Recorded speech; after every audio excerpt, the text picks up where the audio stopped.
Hello, I'm Dr. Ann Utterback.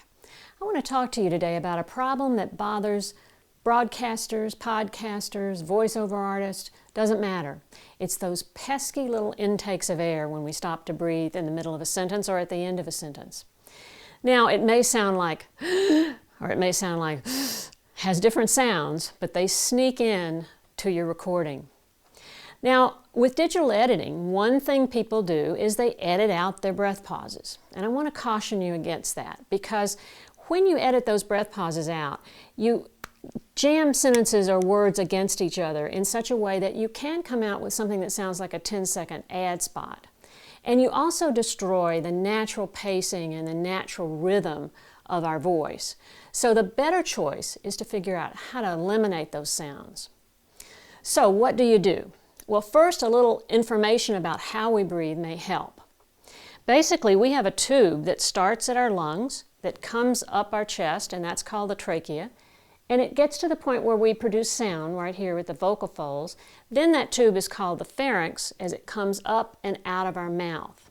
Now, this tube, if you can imagine, should be like an open garden hose. There should be nothing obstructing that tube. It should be perfectly open so the sound can come in and out, the air can come in and out without any sound at all.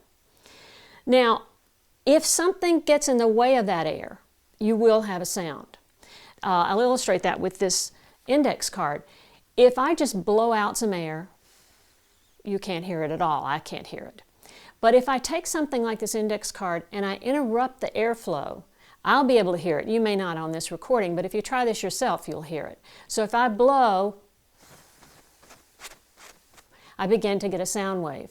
That's created because the molecules of air get disturbed, and when they get disturbed, that's what we call a sound wave.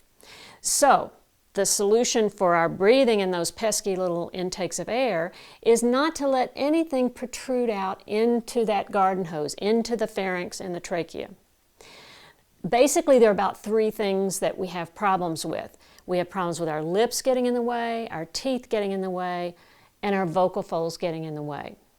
And they sound different. If it's the lips, it's sort of a sound. If it's the teeth, it's sound. And if it's the vocal folds, it's a big sound. The sort of vacuum cleaner sucking in the air sound. Those are the ones that sound the worst. So if I said a short sentence and I use that breathing when I stop to breathe, you'll definitely hear it. If I said 3 people were injured today when their car hit the White House gates, you certainly heard that intake of air. If I eliminate that by opening my jaw, dropping my mouth, dropping my tongue, really relaxing my throat and getting my vocal folds out of the way, I can say 3 people were injured today when their car hit the White House gates. And you don't hear that at all. And that gives a natural pacing and a natural flow to that sentence. So just remember, open garden hose. That will make those pesky little sounds disappear.